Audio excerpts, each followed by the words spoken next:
All right. So look,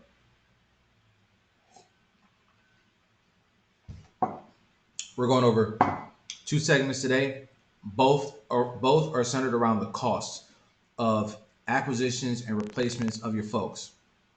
You need to have an idea what your general cost of acquisition is. A great way to look at this is going to be ad spend, as far as like, let's say Indeed posts, posts on Buckhead Staffing, whatever it is. But you have your spend, and then you have the exit costs as far as like replacements is concerned. So I want to be able to break it up and give you clear and defined lines on how you're able to do this. Okay, so you have your cost of acquiring folks. This would be interest.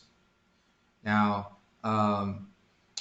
so you can do this with, let's say that you have, I'm sure most of you guys are going to be paying salaries, but let's just break it down. I want to go into simpler terms, which is hourly. All right. If you have a manager that's going to be doing exit interviews, you're going to pay them for that time and hours. That's time that they're doing whatever. If you have when you have training, which is unproductive hours, that's time where that new hire, you're going to be paying that person to basically learn on the job, unproductive hours. When that person goes through an exit interview, when that the paperwork that's involved with creating the termination letter, if they have benefits, things like that, all that is going to be time that you want to put into the replacement cost. As far as the acquisition is concerned, ad spend, the time it takes for the hiring manager to bring on those folks and go through those interviews, that time cost, that is going to be your cost of acquisition. You need to have a general idea of what your cost of acquisition is and your cost of replacement. For example, if you're using people like us, recruiters, staffing folks, whatever it may be, if we're going to provide you a recruitment service, generally speaking, your recruitment services, our fees are going to be roughly around 20 to 30% of whatever the annual salary of that person is. So let's say the job is $100,000, $100,000 a year. Our Buckhead Staffing finds that person for you, and let's just say that we're charging 30%. We're going to get you that person. You're going to interview. You're going to say we're going to take them. Then you're going to stroke us a check for $30,000.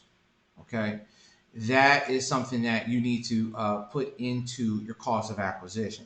And in some situations, it's cheaper for you to pay that 30 grand because that employee is going to be worth, to your company, you know, quarter, $500,000. It's easier for you to cut that check for 30, get that spot filled immediately, than it is for you to go another 3.5 months without that person. Or the cost of hiring, the cost of taking your HR people into doing the interviews and to placing the ads and to do all that, it's, that's going to be more than the 30,000. That's why people use recruitment services, because though it is expensive, it's often cheaper depending upon the market. So the point is that I'm trying to bring up to you is that you need to know your numbers. You need to know how much does it cost to acquire folks, and how much does it cost to actually replace them, meaning kick them out of your system and bring in a new one. You got to have these numbers. All right. um, so I have a little memo kind of like right here just to kind of give like a breakdown. All right. um, like this is estimated cost for replacing like a receptionist. So if you're gonna do an exit interview with a manager, you got to pay that chick $15, that person $15 an hour. If it's admin paperwork, that's gonna be around $12.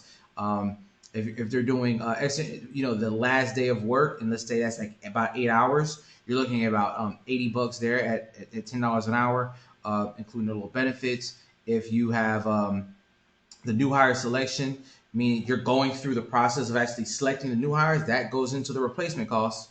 So that's about, if it's $10 an hour and 8 hours, looking at about $80 right there. And then if you're going to do the training, of course, you're going to be looking at roughly around $160. Oh, the new hire selection, excuse me, that's actually closer to like $482. So if you got 15, 12, 80, 482, and 160, you're looking at $749 to replace.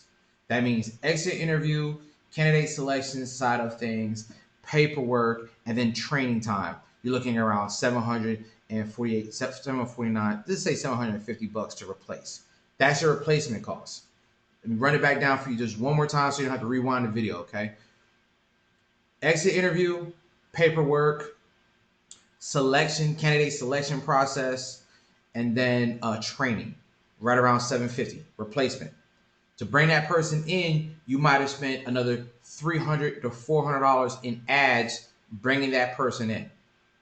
Okay, or you might have recruited, and now you got to pay a fee.